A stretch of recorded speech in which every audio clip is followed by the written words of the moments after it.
Hello ಮಕ್ಕಳ, ಕೇಳಿಸಿದೆಯಾ voice? ಇಲ್ಲಿ ನಾನು ನಿಮಗೆ ನಿನ್ನೆ ಕ್ಲಾಸಲ್ಲಿ ಡೈರೆಕ್ಟ್ ಮೆಥಡ್ ಮತ್ತು ಪ್ರಾಡಕ್ಟ್ ಮೆಥಡ್ ಬಗ್ಗೆ ಇನ್ಫಾರ್ಮೇಷನ್ ಕೊಟ್ಟಿದ್ದೆ. ದೆನ್ ನೆಕ್ಸ್ಟ್ 5 ಟೈಮ್ಸ್ ಬರೆಯೋಕೆ ಹೇಳಿದೆ. ಯಾಕೋ ನನ್ನ ಅನಿಸಿಕೆಯಲ್ಲಿ ಗಂಡು ಮಕ್ಳು ಇಲ್ವೇನೋ ಅನಿಸ್ತಿದೆ. ಯಾಕೆ ಗಂಡು ಮಕ್ಕಳು ಸ್ವಲ್ಪ ಮಕ್ಕಳು ಮಾತ್ರ ಇರೋದು? ಅಷ್ಟು ಜನ ಮಾತ್ರ ಬರೆದಿದ್ದೀರಾ. Girls almost ಬರೆದಿದ್ದೀರಾ. ನಾನು ನೇಮ್ಸ್ ಬರೆದಿಟ್ಕೊಂಡಿದ್ದೀನಿ. ನೆಕ್ಸ್ಟ್ ನನ್ನ ಕ್ಲಾಸಲ್ಲಿ ಏನು ಪ್ರೊಸೀಜರ್ ತೊಗೋಬೇಕು ಅದಕ್ಕೆ ತೊಗೋತೀನಿ. ಇನ್ನೂ ಟೈಮ್ ಕೊಡ್ತೀನಿ ನನಗೆ. ನೀವು ನಾಳೆ ಕ್ಲಾಸ್ ಮಾಡ್ತಿದ್ದೀನಿ ಇವತ್ತು. ನಾಳೆ ಅಷ್ಟೊತ್ತಿಗೆ ನೀವು ಕೊಡಲೇಬೇಕು ನನಗೆ. ಬರ್ದು ನೀವು ಸೆಂಡ್ ಮಾಡಲೇಬೇಕು ಅದನ್ನು. ಯಾಕೆ ಕಿವಿ ಕೇಳಿಸ್ತಿಲ್ವಾ ಇಲ್ಲ ನೋಡ್ತಿಲ್ವಾ ವೀಡಿಯೋನ ನೀವುಗಳು? ಇಲ್ಲಿ ಲೆಕ್ಚರ್ಸ್ ಸುಮ್ಮನೆ ಪಾಠ ಮಾಡ್ತಿದ್ದಾರಾ ನಿಮಗೆ? ದಯವಿಟ್ಟು ಈ ಕೆಲಸ ಮಾಡಿ. ನಿಮಗೆ ಇಂಪಾರ್ಟೆಂಟ್ ಅಂತಲೇ ಇದನ್ನು ಬರ್ಸಿರೋದು. ದೆನ್ ನೆಕ್ಸ್ಟ್ ನಾನು ನಿಮಗೆ ಮಕ್ಕಳ ಎಲ್ಲರಿಗೂ ಡೈರೆಕ್ಟ್ ಮೆಥಡು ಮತ್ತು ಪ್ರಾಡಕ್ಟ್ ಮೆಥಡ್ ಬಗ್ಗೆ ಇನ್ಫಾರ್ಮೇಷನ್ ಕೊಟ್ಟಿದ್ದೆ. ಡೈರೆಕ್ಟ್ ಮೆಥಡ್ ಮತ್ತು ಪ್ರಾಡಕ್ಟ್ ಮೆಥಡ್ ಅಂದರೆ ಏನು? ಫಾರ್ಮುಲಾ ಹೇಳಿದೆ. Interest on drawings equal amount into rate into number of outstanding month divided by 12. Product ಮೆಥಡಲ್ಲಿ interest on drawings total product into rate into 1/12. ನಾನು ಹೇಳುವಾಗ ನೀವು ಅದ್ರ ಜೊತೆ ಕಂಟಿನ್ಯೂ ಮಾಡಿ ಹೇಳಿ. Direct method formula interest on drawings equal amount into rate into number of outstanding month divided by 12. Product ಮೆಥಡ್ಗೆ interest on drawings equal total product into rate into 1/12. ಇದು format ಹೇಳಿದ್ದೀನಿ. ಕ್ಯಾಲೆಂಡರ್ ಇಯರ್ ಹೇಳಿದ್ದೀನಿ, financial year ಹೇಳಿದ್ದೀನಿ. Calendar year ಅಂದ್ರೇನೋ ನಮ್ಮದು calendar ಸಾಮಾನ್ಯ ಜನ ಬಳಸ್ತೀವಲ್ಲ ಕ್ಯಾಲೆಂಡರ್, ಅದು ಈ ಜನವರಿಗೆ ಸ್ಟಾರ್ಟ್ ಆದರೆ ಫಸ್ಟು ಡಿಸೆಂಬರ್ ಹೊಸ ವರ್ಷ ನಮಗೆ ಮುಗಿಯುತ್ತೆ. ಹೊಸ ವರ್ಷ ಯಾವಾಗ? ಜನವರಿ 1 ಮುಗಿಯೋದು ಯಾವಾಗ? 31 December. Financial year accounting year ಅಂದರೆ ಅಕೌಂಟಿಂಗ್ ಇಯರ್ ಅಂತೀವಿ, ಫೈನಾನ್ಷಿಯಲ್ ಇಯರ್ ಅಂತೀವಿ. ದೆನ್ ಅಕಾಡೆಮಿಕ್ ಇಯರು ನಮಗೆ ಹೊಸ ವರ್ಷ ಕಾಮರ್ಸ್ ಫ್ಯಾಕಲ್ಟಿ ಮಕ್ಕಳಿಗೆ ಯಾವಾಗ? 1 ಏಪ್ರಿಲ್ಗೆ ಸ್ಟಾರ್ಟ್ ಆಗಿ 31 ಮಾರ್ಚ್ಗೆ. ಹೌದಾ? ಅದಕ್ಕೂ ನಾನು ಹೇಳಿದ್ದೀನಿ ಏಪ್ರಿಲ್ ಸ್ಟಾರ್ಟ್ ಆಗಿದೆ. ಏಪ್ರಿಲಿಂದ ಡಿಸೆಂಬರ್ಗೆ ಹೋದಾಗ ನಮಗೇನಾಗುತ್ತೆ? 3 ಮಂತ್ಸ್ ಕಟ್ ಮಾಡಿ ನಾವು ಕಂಟಿನ್ಯೂ ಮಾಡಿರ್ತೀವಿ. ಹೌದಾ? ಜನವರಿ ಫೆಬ್ರವರಿ ಮಾರ್ಚ್ನ ನಾವು ತೊಗೊಂಡಿರಲ್ಲ. ಜನವರಿ ಫೆಬ್ರವರಿ ಮಾರ್ಚ್ ತೊಗೊಂಡಿಲ್ಲ ನೋಡಿ. ಏಪ್ರಿಲಿಂದ ಸ್ಟಾರ್ಟ್ ಮಾಡೋದ್ರಿಂದ ಇಲ್ಲಿ ಏನಾಗುತ್ತೆ ನಿಮಗೆ 9 ಮಂತ್ಸು. ಡಿಸೆಂಬರ್ಗೆ 9 ಮಂತ್ಸ್ ಆಗುತ್ತೆ. ನಮಗೆ ವರ್ಷಕ್ಕೆ ಎಷ್ಟು ಮಂತು? 12 ಮಂತ್ಸು. 1 ಇಯರ್ ಆಗಬೇಕಂದ್ರೆ 12 ಮಂತ್ಸ್ ಬೇಕೇ ಬೇಕು. ಆಗ ಏನು ಮಾಡ್ತೀವಿ? ನೆಕ್ಸ್ಟ್ ಇಯರ್ 3 ಮಂತ್ಸ್ನ ನಾವೇನು ಮಾಡ್ತೀವಿ? ಕಂಟಿನ್ಯೂಟಿ ಮಾಡ್ತೀವಿ. ಇಷ್ಟು ಗಮನದಲ್ಲಿ ಇಟ್ಕೊಳ್ಳಿ. ನಮಗೆ ಇಯರ್ ಏನಾಗುತ್ತೆ? 2010 ಸ್ಟಾರ್ಟ್ ಆದರೆ 2011 ಕ್ಲೋಸ್ ಆಗುತ್ತೆ. 12 ಸ್ಟಾರ್ಟ್ ಆಗಿದ್ರೆ 13, 14 ಸ್ಟಾರ್ಟ್ ಆದರೆ 15. ಇದನ್ನು ನೆನ್ಪಿಟ್ಕೊಳ್ಳಿ. ಏಪ್ರಿಲ್ 1 ಅಕಾಡೆಮಿಕ್ ಇಯರ್ ಸ್ಟಾರ್ಟ್ ಆದರೆ 31 ಮಾರ್ಚು ಕ್ಲೋಸ್ ಆಗುತ್ತೆ. ಇದನ್ನು ನೆಕ್ಸ್ಟ್ ನಾನು ನಿಮಗೆ ಡೈರೆಕ್ಟ್ ಮಕ್ಕಳ ನೋಟ್ಸ್ಗೆ ಹಾಕೊಳ್ಳಿ. ಪ್ರಾಬ್ಲಮ್ ಬರ್ಸ್ತಾ ಇದ್ದೀನಿ. ಇಲ್ಲಿ ಪ್ರಾಬ್ಲಮ್ ನೋಡ್ಕೊಳ್ಳಿ, ಕಾಣಿಸ್ತಿದೆಯಲ್ವಾ? ಪ್ರಾಬ್ಲಮ್ ಇದನ್ನು first problem. A and B R partners in a firm. ಓಕೆನಾ? A's drawings for the year 2019-20 are given as under. ನಾನೀಗ ಹೇಳ್ತೀನಿ, ನಾನು ಹೇಳಿದ್ದೀನಿ ನಿಮ್ಗೆ ಆಲ್ರೆಡಿ.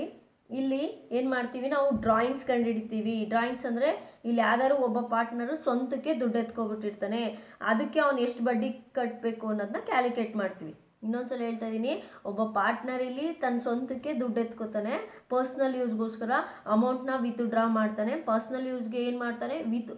ವಿತ್ಡ್ರಾ ಮಾಡ್ತಾನೆ. ಅಮೌಂಟ್ನ ವಿತ್ಡ್ರಾ ಮಾಡಿದ ಅಮೌಂಟ್ನ ಅವನು ಅದಕ್ಕೆ ಏನು ಕಟ್ತಾನೆ? Partner interest ಕಟ್ತಾನೆ. ಆ ಇಂಟ್ರೆಸ್ಟ್ನ ನಾವಿಲ್ಲಿ ಕ್ಯಾಲ್ಕುಲೇಟ್ ಮಾಡ್ತೀವಿ. ಒಂದು, A and B R partners. A ಮತ್ತು ಬಿ ಅನ್ನೋ ಪಾರ್ಟ್ನರ್ಸ್ ಇದ್ರಂತೆ. ಓಕೆನಾ? ನೀನು ಮತ್ತು ನಿಮ್ಮ ಫ್ರೆಂಡು ಅಂದ್ಕೊಳ್ಳಿ, ಯಾರೋ ಇಬ್ಬರು, ಆಯಿತಾ? ಇನ್ ಎ ಫರ್ಮ್ ಕಂಪ್ನಿ ಇತ್ತಂತೆ. ಅವರಿಬ್ರದ್ದು ಒಂದು ಕಂಪ್ನಿ ಇತ್ತಂತೆ. ಎ ಡ್ರಾಯಿಂಗ್ಸ್, ಎ ನಾನು ಏನು ಮಾಡಿದಂತೆ ಫಾರ್ ದಿ ಇಯರ್ 2019-20 ಇಯರಲ್ಲಿ ಆ್ಯಸ್ ಗಿವನ್ ಅಂಡರು ರುಪೀಸ್. ಅವನೇನು ಎ ಮತ್ತು ಬಿ ಅನ್ನೋ ಇಬ್ಬರು ಪಾರ್ಟ್ನರ್ಸ್ ಇದ್ರಂತೆ ಒಂದು ಕಂಪ್ನಿಲಿ. ಎ ಡ್ರಾಯಿಂಗ್ಸ್, ಎ ಸ್ವಂತಕ್ಕೆ ದುಡ್ಡು ಎತ್ಕೊಂಡಿದ್ದಾನಂತೆ. ಎ ಡ್ರಾಯಿಂಗ್ಸ್ ಮೀನ್ಸ್ ಅರ್ಥ ಮಾಡ್ಕೋಬೇಕು, ಎ ಪರ್ಸ್ನಲ್ಗೆ ತೊಗೊಂಡಿದ್ದಾನಂತೆ. ಎ ಪರ್ಸ್ನಲ್ಗೆ ತೊಗೊಂಡಿದ್ದಾನೆ. ಯಾವ ಇಯರಲ್ಲಿ? 2019-20 ಓಕೆನಾ?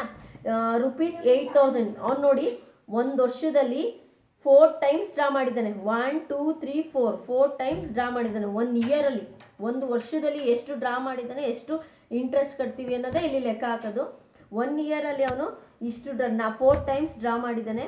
ಫಸ್ಟ್ ಟೈಮು ರುಪೀಸ್ 8000 ಡ್ರಾ ಮಾಡಿದ್ದಾನೆ. ನೆಕ್ಸ್ಟು 12,000 ಡ್ರಾ ಮಾಡಿದ್ದಾನೆ.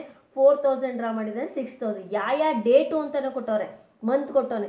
ಫಸ್ಟು ಜೂನಲ್ಲಿ ಡ್ರಾ ಮಾಡಿದ್ದಾನೆ, ನೆಕ್ಸ್ಟು ಸೆಪ್ಟೆಂಬರಲ್ಲಿ ಡ್ರಾ ಮಾಡಿದ್ದಾನೆ, ನೆಕ್ಸ್ಟು ನವೆಂಬರಲ್ಲಿ ಡ್ರಾ ಮಾಡಿದ್ದಾನೆ, ನೆಕ್ಸ್ಟ್ ಯಾವಾಗ ಡ್ರಾ ಮಾಡಿದ್ದಾನೆ 1ನೇ ತಾರೀಕು ಜನವರಿಲಿ ಡ್ರಾ ಮಾಡಿದ್ದಾನೆ. ನೆಕ್ಸ್ಟ್ ನೋಡಿ ಹೇಳಿದ್ದಾನೆ, ಅರ್ಥ ಆಯ್ತಾ? ಸ್ವಂತಕ್ಕೆ ದುಡ್ಡು ಎತ್ಕೊಂಡಿದ್ದಾನೆ, ಅವನು ವರ್ಷದಲ್ಲಿ 4 ಸಲ ದುಡ್ಡು ಎತ್ಕೊಂಡಿದ್ದಾನೆ. ಯಾವ ಡೇಟು ಅಂತಲೂ ಕೊಟ್ಟಿದ್ದಾರೆ. ಇದಕ್ಕೆ ಅವನಿಗೆ ಈಗ ಬಡ್ಡಿ ಹಾಕಬೇಕು.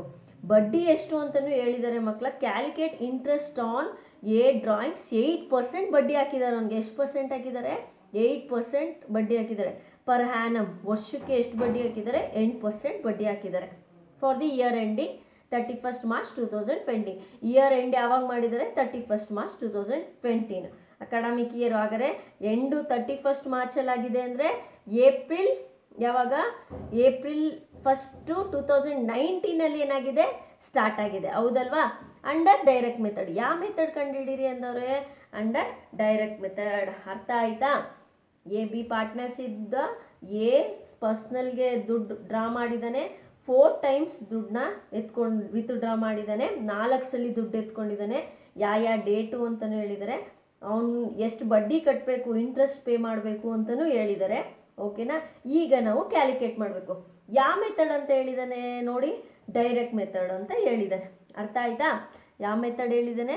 ಡೈರೆಕ್ಟ್ ಮೆಥಡ್ ಹೇಳಿದ್ದಾನೆ. ಈಗ ನಾವು ಡೈರೆಕ್ಟ್ ಮೆಥಡಲ್ಲಿ ಮಾಡೋಣ. ಈಗ ನಿಮಗೆ ಮೆಥಡ್ ಗೊತ್ತು, ಓಕೆನಾ? ಈಗ ಫಸ್ಟ್ ನಾನು ಮೆಥಡ್ ಬರೀತೀನಿ. ಈಗ ಸೊಲ್ಯೂಷನ್ ತೋರಿಸ್ತಾ ಇದ್ದೀನಿ ನೋಡಿ. ಸೊಲ್ಯೂಷನ್ ತೋರಿಸ್ತಾ ಇದ್ದೀನಿ. ಇಲ್ಲಿ ನಾನು ಸೊಲ್ಯೂಷನ್ ತೋರಿಸ್ತಾ ಇರೋದು interest on format. First 1 marks ಇರುತ್ತೆ. ಇಂಟ್ರೆಸ್ಟ್ ಆನ್ ಡ್ರಾಯಿಂಗ್ಸ್ ಫಾರ್ಮೆಟ್ ನೀವೆಲ್ಲ ಹೇಳಬೇಕು, ನಿಮ್ಗೆ ಆಲ್ರೆಡಿ ಗೊತ್ತು. ಏನು? Amount into rate into number of outstanding month, already ಗೊತ್ತು ನಿಮಗೆಲ್ಲ, ಡಿವೈಡೆಡ್ ಬೈ 12. ಇದು ಡೈರೆಕ್ಟ್ ಮೆಥಡ್ ಫಾರ್ಮೆಟ್. ಈ ಫಾರ್ಮುಲಾಗೆ 1 ಮಾರ್ಕ್ಸ್ ಇರುತ್ತೆ ಮಕ್ಕಳ. ಈಗ ಅಮೌಂಟ್ ಇದೆ ನಮ್ಮ ಹತ್ರ, ಹೌದಾ? ಯಾವಾಗ ಡ್ರಾ ಮಾಡಿ. ರೇಟ್ ಅಂದ್ರೆ ಏನೋ ಗೊತ್ತಾ? ಬಡ್ಡಿ. Interest means rate. ಇಂಟ್ರೆಸ್ಟ್ನ ನಾವೇನಂತ ಕರಿತೀವಿ? ರೇಟ್ ಅಂತ ಕರಿತೀವಿ. ಇಂಟ್ರೆಸ್ಟ್ ಇದೆ ನಮ್ಮ ಹತ್ರ. ನಂಬರ್ ಆಫ್ ಔಟ್ಸ್ಟ್ಯಾಂಡಿಂಗ್ ಮಂತ್ ಅಂದರೆ ಯಾವಾಗ ದುಡ್ಡು ಡ್ರಾ ಮಾಡಿದ ಅಂತ, ಅದನ್ನು ನಾವು ಕ್ಯಾಲ್ಕುಲೇಟ್ ಮಾಡಬೇಕು. ನಂಬರ್ ಆಫ್ ಔಟ್ಸ್ಟ್ಯಾಂಡಿಂಗ್ ಮಂತ್ ತಿಂಗಳು, ಅಮೌಂಟು ಬಡ್ಡಿ ತಿಂಗಳು, ಆಯಿತಾ? ಡಿವೈಡೆಡ್ ವರ್ಷದಲ್ಲಿ ಎಷ್ಟು ಸಲ ಅವ್ನು ಡ್ರಾ ಮಾಡಿದ್ದಾನೆ. ಈಗ ನೋಡೋಣ ಅಮೌಂಟು. ಫಸ್ಟ್ ಯಾವಾಗ ಡ್ರಾ ಮಾಡಿದ್ದಾನೆ ನೋಡಿ? 8000 ಡ್ರಾ ಮಾಡಿದ್ದಾನೆ, 8000 ಡ್ರಾ ಮಾಡಿದ್ದಾನೆ. ನೆಕ್ಸ್ಟು ಅದಕ್ಕೆ ಇಂಟ್ರೆಸ್ಟ್ ಎಷ್ಟು? 8% ಬಡ್ಡಿ, ಹೌದಲ್ವಾ? ನೆಕ್ಸ್ಟ್ ಯಾವಾಗ ಡ್ರಾ ಮಾಡಿದ್ದಾನೆ? 12000 ಡ್ರಾ ಮಾಡಿದ್ದಾನೆ. ಓಕೆನಾ? ಆಗ ಬಡ್ಡಿ ಎಷ್ಟು? 8%. ಈಗ ನೋಡಿ ಇದಕ್ಕೆ ತೋರಿಸ್ತೀನಿ. 8000 ಡ್ರಾ ಮಾಡಿದ್ದಾನೆ, ಫಸ್ಟು 8% ಬಡ್ಡಿ, number of outstanding month divided by 12 ಹಾಗೆ ಹಾಕೊಳ್ಳಿ. ವರ್ಷದಲ್ಲಿ ಎಷ್ಟು ತಿಂಗಳು ಇದಕ್ಕೆ ಈ 8000ಕ್ಕೆ ಬಡ್ಡಿ ಕಟ್ಟಬೇಕು ಅಂತ. ಎಷ್ಟು ಕಟ್ಟಬೇಕು ಅಂದರೆ ಅವ್ನು ಡ್ರಾ ಮಾಡಿರೋದು ಯಾವಾಗ್ರಪ್ಪ? ಜೂನ್ 1. ಈಗ ಜೂನ್ 1 ನೀವು ಎಲ್ಲೋ ಬಾಡಿಗೆಗೆ ಹೋದ್ರಿ, ಯಾವುದೋ ಮನೆ ಬಾಡಿಗೆಗೆ ಹೋದ್ರಿ, ಜೂನ್ನಿಂದ ಬಾಡಿಗೆ ಕಟ್ತೀರಾ, ಜುಲೈಯಿಂದ ಬಾಡಿಗೆ ಕೊಡೋ. ಜೂನ್ 1ನೇ ತಾರೀಕು ಹೋದರೆ ಜೂನ್ ಬಾಡಿಗೆ ಕಟ್ತೀರಾ? ಕಟ್ಟಲ್ವಾ? ಕಟ್ತೀವಿ. ಅದೇ ಜೂನ್ 30ಕ್ಕೆ ಹೋಗಿದ್ರೆ ಜೂನೇ ಮುಗ್ದೋಯ್ತಲ್ಲ, ನೆಕ್ಸ್ಟ್ ಮಂತಿಂದ ಕಟ್ತೀವಿ, ಜುಲೈಯಿಂದ ಅಂತೀವಿ. ಅರ್ಥ ಮಾಡ್ಕೊಳ್ಳಿ. ನೀವು ಜೂನಲ್ಲಿ ಜೂನ್ 1ನೇ ತಾರೀಕೆ ಬಡ್ಡಿ ಇಸ್ಕೊಂಡಿರೋದ್ರಿಂದ, ದುಡ್ಡು ಎತ್ಕೊಂಡಿರೋದ್ರಿಂದ ಅವನು ಜೂನಿಂದನೇ ಬಡ್ಡಿ ಲೆಕ್ಕ ಆಗುತ್ತೆ. ಅದೇ ಅವನು ಜೂನ್ 30 ತಗೊಂಡಿದ್ರೆ ಜುಲೈಯಿಂದ ಕೌಂಟ್ ಆಗೋದು. ಈಗ ನೋಡಿ ಅವನು ಜೂನ್ 1ನೇ ತಾರೀಕು ಎತ್ಕೊಂಡಿದ್ದಾನೆ, ಇಲ್ಲಿ ಜೂನ್ 1 ಲೆಕ್ಕ ಹಾಕಿ. June, July, August, September, October, November, December, ಜನವರಿ, ಫೆಬ್ರವರಿ, ಮಾರ್ಚ್. ಎಷ್ಟು ತಿಂಗಳಾಯಿತು? 1 2 3 4 5 6 7 8 9 10 ಮಂತ್ಸ್ ಆಯಿತು. ಇನ್ನೊಂದ್ಸಲ ಹಾಕ್ತೀನಿ ನೋಡಿ. ಜೂನ್ ಲೆಕ್ಕ ಹಾಕ್ತೀವಾ? ಜೂನ್, ಓಕೆನಾ? ಜೂನ್ ಲೆಕ್ಕ ಹಾಕಿ. ಜೂನ್, ಜುಲೈ, ಓಕೆನಾ? June, July, August, September, October, November, December ಆದಮೇಲೆ 3 ತಿಂಗಳು ಲೆಕ್ಕ, ಹೌದಲ್ವಾ? ಜನವರಿ, ಫೆಬ್ರವರಿ, ಮಾರ್ಚ್ ತಾನೇ ಎಂಡಿಂಗ್ ಇಯರು, ಹೌದಲ್ವಾ? ಮಾರ್ಚ್ ಎಂಡಿಂಗ್ ಇಯರ್ ನಮಗೆ ಎಷ್ಟು? 10 ಮಂತ್ಸ್ ಆಯಿತು. ಆಗ ನೀವೇನು ಮಾಡಬೇಕು? 10 ಮಂತ್ಸ್ ಬರ್ಕೋಬೇಕು. ಈಗ ಇಲ್ಲಿ ಇನ್ನೊಂದ್ಸಲ ತೋರಿಸ್ಕೊಡ್ತೀನಿ ನೋಡಿ. ಎರಡನೇ ಸಲ ಎಷ್ಟು ಡ್ರಾ ಮಾಡಿದ್ದಾನೆ? 12,000 ಡ್ರಾ ಮಾಡಿದ್ದಾನೆ. ಯಾವಾಗ? 30. ಯಾವಾಗ? 30/9 ಅಂದರೆ ಸೆಪ್ಟೆಂಬರಲ್ಲಿ. ಸೆಪ್ಟೆಂಬರ್ 30 ಅಂದರೆ ಸೆಪ್ಟೆಂಬರ್ದು ದುಡ್ಡು ಇಂಟ್ರೆಸ್ಟು ಲೆಕ್ಕ ಹಾಕ್ತೀರಾ ಹಾಕಲ್ವಾ? ಅವನು ಸೆಪ್ಟೆಂಬರ್ 30ನೇ ತಾರೀಕು ಹಾಕ್ದಾಗ ಸೆಪ್ಟೆಂಬರ್ ಯಾರು ಬಾಡಿಗೆ ಕೇಳ್ತಾರಾ? ಅಕ್ಟೋಬರಿಂದ ಲೆಕ್ಕ, ಹೌದಲ್ವಾ? ಆಗ ಅಕ್ಟೋಬರಿಂದ ಲೆಕ್ಕ ಹಾಕಬೇಕು. October, November, December, January, February, March. ಡಿಸೆಂಬರ್ಗೆ ಮುಗಿಸ್ಬೇಡಿ, ನಮಗೆ ಫೈನಾನ್ಷಿಯಲ್ ಇರೋದು ಮಾರ್ಚು, ಆಯಿತಾ? ಸೆಪ್ಟೆಂಬರ್ ಲೆಕ್ಕ ಹಾಕೊಂಡಿಲ್ಲ. ಯಾಕೆ ಅಂತ ಹೇಳಿದ್ದೀನಿ ನೋಡಿ, ಇಲ್ಲಿ ಸೆಪ್ಟೆಂಬರ್ ಇದೆ. ಸೆಪ್ಟೆಂಬರ್ 1ನೇ ತಾರೀಕು ಎತ್ಕೊಂಡಿಲ್ಲ ಅವನು, 30ನೇ ತಾರೀಕು ಎತ್ಕೊಂಡವನೆ, ಹೌದಲ್ವಾ? 30 ಎತ್ಕೊಂಡಾಗ ಸೆಪ್ಟೆಂಬರ್ ಬಿಟ್ಟು ಲೆಕ್ಕ ಹಾಕ್ತೀವಿ. October, November, December, January, February, March. ಎಷ್ಟು ಮಂತ್ ಆಯಿತು ಮಕ್ಕಳ? 6/12. ಆಯಿತಾ? ನೆಕ್ಸ್ಟ್ ಬನ್ನಿ, ಇದಾದಮೇಲೆ ಎಷ್ಟು? 4,000 ಡ್ರಾ ಮಾಡಿದ್ದಾನೆ. ನೆಕ್ಸ್ಟ್ ಎಷ್ಟು ಡ್ರಾ ಮಾಡಿದ್ದಾನೆ? 6,000 ಡ್ರಾ ಮಾಡಿದ್ದಾನೆ. ಇಂಟ್ರೆಸ್ಟ್ ಎಷ್ಟು? 8%. ಓಕೆನಾ? ಇಲ್ಲಿ ಬನ್ನಿ, ಇದಕ್ಕೂ ಮಂತ್ ಕಂಡಿಡಿನ. 12 ಇಲ್ಲಿ 11th ಅಂದರೆ ಅದು ನವೆಂಬರು 30ಕ್ಕೆ ಎತ್ಕೊಂಡಿದ್ದಾನೆ. ಹಾಗಾದರೆ ನವೆಂಬರ್ ಬಡ್ಡಿ ಕಟ್ಟಲ್ಲ. ಡಿಸೆಂಬರ್, ಜನವರಿ, ಫೆಬ್ರವರಿ, ಹೌದಾ? ಹಾಗಾದರೆ ಎಷ್ಟು ಮಂತ್ ಆಯಿತು? 3 ಮಂತ್ಸ್ ಆಯಿತು. ಎಷ್ಟು ಮಂತ್ ಆಯಿತು? 3 ಮಂತ್ಸ್ ಆಯಿತು.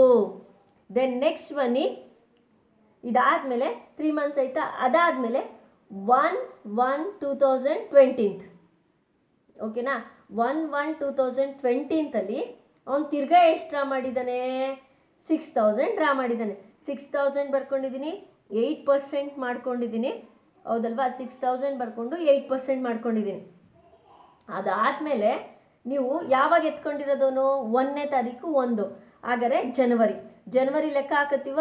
ಜನವರಿ, ಫೆಬ್ರವರಿ, ಮಾರ್ಚ್. 2020 ಬಂದೈತೆ ನೋಡಿ, 19, 20, ಹೌದಾ? ಆವಾಗ 20ಕ್ಕೆ ಹಾಕೋತೀವಿ ಮಕ್ಕಳು. ಆಗ ಎಷ್ಟು ತಿಂಗಳಾಯಿತು? ಜನವರಿ ಲೆಕ್ಕ ಹಾಕೋತೀವಿ, ಫೆಬ್ರವರಿ, ಮಾರ್ಚ್. ಎಷ್ಟು ತಿಂಗಳಾಯಿತು? 3 ಮಂತ್ಸ್ ಆಯಿತು. ಇದು 3 ಮಂತ್ಸ್ ಆಗುತ್ತೆ. ಹೆಂಗಂದರೆ ನವೆಂಬರ್ ಬಿಟ್ಟು ಲೆಕ್ಕ ಹಾಕ್ತೀವಿ ನಾವು, ಯಾಕಂದರೆ ನವೆಂಬರ್ 30. ನವೆಂಬರಲ್ಲಿ ಈಗ ಎಕ್ಸಾಂಪಲ್ ನೀವೇ ಅರ್ಥ ಮಾಡ್ಕೊಳ್ಳಿ. ನೀವು ಯಾವುದೋ ಮನೆ ಬಾಡಿಗೆಗೆ ಹೋದ್ರಿ, 30ನೇ ತಾರೀಕು ಹೋದ್ರಿ, ನವೆಂಬರು 30ಕ್ಕೆ ಹೋಗ್ಬಿಟ್ಟು ನವೆಂಬರ್ ಬಾಡಿಗೆ ಕಟ್ತೀರಾ? ಕಟ್ಟಲ್ಲ. ಡಿಸೆಂಬರಿಂದ ಲೆಕ್ಕ ನಿಮಗೆ. ಡಿಸೆಂಬರ್, ಜನವರಿ, ಫೆಬ್ರವರಿ, ಮಾರ್ಚ್. ಎಷ್ಟು ಮಂತ್ ಆಯಿತು? 4 ಮಂತ್ಸ್ ಆಯಿತು. ಇಲ್ಲಿ ಎಷ್ಟು ಮಂತ್ ಆಯಿತು? 4 ಮಂತ್ಸ್ ಆಯಿತು. ಇನ್ನೊಂದ್ಸಲ ಇದು ಇಲ್ಲಿ ರಾಂಗ್ ಆಯಿತು ನೋಡ್ಕೊಳ್ಳಿ. 4 ಮಂತ್ಸ್ ಆಗುತ್ತೆ. ನವೆಂಬರ್ ಲೆಕ್ಕ ಇಲ್ಲ. ಡಿಸೆಂಬರ್, ಜನವರಿ, ಫೆಬ್ರವರಿ, ಮಾರ್ಚ್ 4 ಮಂತ್ಸ್ ಆಗುತ್ತೆ. ಓಕೆನಾ? ಇಷ್ಟಾದಮೇಲೆ ಮಕ್ಕಳ ಕ್ಯಾಲ್ಕುಲೇಟ್ ಮಾಡಬೇಕು. ಈಗ ಕ್ಯಾಲ್ಕುಲೇಟ್ ಮಾಡೋದು ತೋರಿಸ್ಕೊಡ್ತೀನಿ, ಕಾಣಿಸುತ್ತೆ ಅಂದ್ಕೋತೀನಿ. ಈಗ ಫಸ್ಟ್ ಒಂದು ಕ್ಯಾಲ್ಕುಲೇಟ್ ಮಾಡ್ತಿದ್ದೀನಿ. 8,000 into 8 into 10 into divided by 100 divided by 12. ಈ ಥರನಾದರೂ ಮಾಡ್ಬೋದು. ಎಷ್ಟು ಬಂತು? 533. ಓಕೆನಾ? ಪಾಯಿಂಟ್ ಸಮಥಿಂಗ್ ಏನು ಅವಶ್ಯಕತೆ ಇಲ್ಲ. ದೆನ್ ನೆಕ್ಸ್ಟ್ ಬನ್ನಿ, 12,000 into 8 into 6 into divided by 100 divided by 12. ಓಕೆನಾ? 480. 480. ನೆಕ್ಸ್ಟು ಇಲ್ಲಿ 4,000 into 4,000 into 8 into 4 into divided by 100 divided by 12. ಎಷ್ಟಾಯಿತು? 106. ಪಾಯಿಂಟ್ ಪಕ್ಕ ಇಲ್ಲಿ ನೋಡಿ, ಕಾಣಿಸ್ತಿದೆಯಾ? ಪಾಯಿಂಟ್ ಪಕ್ಕ 6 ಇದ್ದರೆ ಸರಿನಾ? ಇದನ್ನು ಬೇಕಾದ್ರೆ ಪಾಯಿಂಟ್ ಒಳಗಡೆ ಇರೋದನ್ನ ನಾವು 7 ಮಾಡ್ಕೋತೀವಿ. 6 ಮೇಲೆ 5 ಮೇಲಿದ್ರೆ, 5 ಒಳಗಡೆ ಇದ್ದರೆ ಇದು ಏನಿರುತ್ತೆ ಅದನ್ನು ಹಂಗೆ ಉಳಿಸ್ಕೋತೀವಿ. ಪಾಯಿಂಟ್ ಪಕ್ಕ ಇರುವಂಥದ್ದು 5ಇಂದ ಸ್ಟಾರ್ಟ್ ಆದರೆ ಇದನ್ನು ಪಕ್ಕದಲ್ಲಿರೋದನ್ನ ಜಾಸ್ತಿ ಮಾಡ್ಕೋಬೋದು ಅಂಕಿನ. 5ಕ್ಕಿಂತ ಒಳಗಡೆ ಇದ್ದರೆ ಈ ಅಂಕಿನ ಹಂಗೆ ಉಳಿಸ್ಕೋಬೇಕು. ಇದು ನೋಡಿ, ಪಾಯಿಂಟ್ಗಿಂತ 6 ಇದೆ, ಪಾಯಿಂಟ್ ಪಕ್ಕ 6 ಇದೆ. ಇದನ್ನು ಬೇಕಾದ್ರೆ ನೀವು 7 ಮಾಡ್ಕೋಬೋದು. ಏನು ಮಾಡ್ಕೋಬೋದು? 7 ಮಾಡ್ಕೋಬೋದು. ದೆನ್ ನೆಕ್ಸ್ಟು 6000 ನೋಡಿ 6000 into 8% into 3000 into divided by 100 into divided by 12 120 ಆಯಿತಾ. ಇನ್ನೊಂದ್ಸಲ ಇದನ್ನು ಕ್ಯಾಲ್ಕುಲೇಟ್ ಮಾಡ್ತೀನಿ. 6000 into 8 into 3 into divided by 12 divided by 100 120 ಬಂತು. ಇದನ್ನು ಮೂರನ್ನೂ ಹ್ಯಾಡ್ ಮಾಡ್ಕೊಳ್ಳಿ ಮಕ್ಕಳ. 530 ಪ್ಲಸ್ 480 ಈ 4 ಏನಿದೆ 3 ಅಲ್ಲ 4 80 107 ಪ್ಲಸ್ 120 ಇದನ್ನು ಆ್ಯಡ್ ಮಾಡಿದಾಗ 1240 ಬಂತು ಮಕ್ಕಳ. ಇದನ್ನು ನಾವೇನಂತೀವಿ ಗೊತ್ತಾ? Interest on A drawings. A ತಾನೇ? ಹಾಗಾದರೆ ವರ್ಷದಲ್ಲಿ ಎ ಎಷ್ಟು ಈ 4 ಸಲ ಡ್ರಾ ಮಾಡಿದಾನಲ್ಲ, ವರ್ಷದಲ್ಲಿ ಎಷ್ಟು ಬಡ್ಡಿ ಕಟ್ತಾನೆ? 1240 ಬಡ್ಡಿ ಕಟ್ತಾನೆ. ಆಯಿತಾ? ಅರ್ಥ ಆಯಿತಾ? ಇಷ್ಟು ನಿಮಗೆ ಇರುವಂಥದ್ದು. ಅರ್ಥ ಆಯಿತಾ? 8,000 ಡ್ರಾ ಮಾಡಿದ್ದ 8% 10 ಡಿವೈಡೆಡ್ ಬೈ ಇಲ್ಲಿ ಹೇಳ್ತೀನಿ. ಇನ್ನೊಂದ್ಸಲ ಮಂತ್ ಲೆಕ್ಕ ಹಾಕೊಳ್ಳಿ. ಬೇಕಾದ್ರೆ ನಿಮಗೆ ಮಂತ್ ಕನ್ಫ್ಯೂಸ್ ಆಯ್ತೈತೆ ಅಂದರೆ ಫಸ್ಟ್ 6ಅಲ್ಲಿ ಎತ್ತಾಗ 6ನೇ ತಿಂಗಳು ಲೆಕ್ಕ ಹಾಕ್ತೀವಿ. ಜೂನ್ ಅಲ್ವಾ? June, July, August, September, October, November, December close ಮಾಡಲ್ಲ. ಜನವರಿ, ಫೆಬ್ರವರಿ, ಮಾರ್ಚ್ ಎಷ್ಟು 10 ಮಂತ್ಸ್ ಆಯಿತು. ಅದೇ ಇಲ್ಲಿ ಬಂದು 9 ಸೆಪ್ಟೆಂಬರ್ 30ರಿಂದ ಸೆಪ್ಟೆಂಬರ್ ಲೆಕ್ಕ ಹಾಕಲ್ಲ, ಅಕ್ಟೋಬರಿಂದ ಲೆಕ್ಕ ಹಾಕ್ತೀವಿ. ನಾನು ಯಾಕೆ ಅಂತ ಹೇಳಿದ್ದೀನಿ ನಿಮಗೆ. ಆಯಿತಾ? ಅಕ್ಟೋಬರ್, ನವೆಂಬರ್, ಡಿಸೆಂಬರ್, ಜನವರಿ, ಫೆಬ್ರವರಿ, ಮಾರ್ಚ್ 6 ಮಂತ್ಸ್ ಆಯಿತು. 6 ಮಂತ್ಸ್ ತೊಗೊಂಡಿದ್ದೀವಿ. ಇಲ್ಲಿ 11 ನವೆಂಬರ್ ಲೆಕ್ಕ ಹಾಕಲ್ಲ, ಯಾಕಂದರೆ ನವೆಂಬರ್ ಎಂಡನ್ನು ದುಡ್ಡು ಎತ್ಕೊಂಡು ಡ್ರಾ ಮಾಡಿರೋದ್ರೆ ನವೆಂಬರ್ ಬಿಟ್ಟು ಲೆಕ್ಕ ಹಾಕ್ತೀವಿ. ಡಿಸೆಂಬರ್, ಜನವರಿ, ಫೆಬ್ರವರಿ, ಮಾರ್ಚ್ 4 ಮಂತ್ಸ್ ಆಯಿತು ಮಕ್ಕಳ. ಇಲ್ಲಿ 1 ಫಸ್ಟ್ ಅಲ್ವಾ? ಜನವರಿ, ಫೆಬ್ರವರಿ, ಮಾರ್ಚ್. ಯಾಕಂದರೆ 1ನೇ ತಾರೀಕು ಎತ್ತಿರಿಂದ ಜನವರಿ ಲೆಕ್ಕ ತಗೋತೀವಿ. ಜನವರಿ, ಫೆಬ್ರವರಿ, ಮಾರ್ಚ್ ಇಷ್ಟು ನಿಮಗೆ ಇದು ಬಂತು. ದೆನ್ ನೆಕ್ಸ್ಟು ಮಕ್ಕಳ, ಇಲ್ಲಿ ಒಂದು ಲೆಕ್ಕನ ನಿಮಗೆ ನಾನು ಫೋಟೋ ಕಾಪಿ ಕಳಿಸ್ತೀನಿ. ಈ ಫೋಟೋ ಕಳಿಸ್ತೀನಿ. ಇದನ್ನು ನೀವು ಏನು ಮಾಡಬೇಕು? ಇಲ್ಲಿ ರೆಕಾರ್ಡ್ ಆಗ್ತಿದೆ. ರೆಕಾರ್ಡ್ ಆದರೆ ಓಕೆ ಅಂದರೆ ನೋ ಪ್ರಾಬ್ಲಮ್. ಇಲ್ಲ ನಾನು ಇದನ್ನು ನಿಮಗೆ ಫೋಟೋ ಕಾಪಿ ಕಳಿಸ್ತೀನಿ. ರೆಕಾರ್ಡ್ ಆಗಿಬಿಡ್ಲಿ ಬಿಡಿ. 2 ಸೆಕೆಂಡ್. ಇದನ್ನು ನೀವು ಪ್ರತಿಯೊಬ್ಬರು ಈ ಲೆಕ್ಕನ ಮಾಡಬೇಕು. ಸೆಕೆಂಡ್ ಪ್ರಾಬ್ಲಮ್, ಈ ಲೆಕ್ಕನ ಪ್ರತಿಯೊಬ್ಬರು ನೋಡ್ಕೊಳ್ಳಿ. ಪ್ರತಿಯೊಬ್ಬರು ಈ ಲೆಕ್ಕನ ಬರ್ಕೊಂಡು ಸೆಕೆಂಡ್ ಲೆಕ್ಕ ಪ್ರಾಬ್ಲಮ್ ಮಾಡಿ ಇದು ಆನ್ಸರು ನಾನು ಆಮೇಲೆ ನಿಮಗೆ ಇದು ಆನ್ಸರ್ ಎಷ್ಟು ಬರುತ್ತೆ ಅಂತ ಸೆಂಡ್ ಮಾಡ್ತೀನಿ. ನಿಮಗೆ ಸೆಂಡ್ ಮಾಡ್ತೀನಿ. ಓಕೆನಾ? ಪ್ರತಿಯೊಬ್ಬರು ಈ ಪ್ರಾಬ್ಲಮ್ನ ನನಗೆ ಮಾಡಿ ಅಮೌಂಟ್ ಎಷ್ಟು ಬಂತು ಅನ್ನೋದನ್ನ ನೀವು ಆನ್ಸರು ಅನ್ನೋದನ್ನ ತಿಳಿಸ್ಬೇಕು. ದಯವಿಟ್ಟು ಎಲ್ಲ ಗಂಡ್ಮಕ್ಳು, ಎಕ್ಸ್ಪೆಷಲಿ ಗಂಡ್ಮಕ್ಳಿಗೆ ಹೇಳ್ತಿದ್ದೀನಿ, ದಯವಿಟ್ಟು ಪ್ರಾಬ್ಲಮ್ ಸ್ಟಾರ್ಟ್ ಮಾಡಿ, ವರ್ಕ್ ಮಾಡಿ. ಸರಿನಾ? Thank you very much. Next class meet ಮಾಡೋಣ. ಬಾಯ್ ಮಕ್ಕಳ.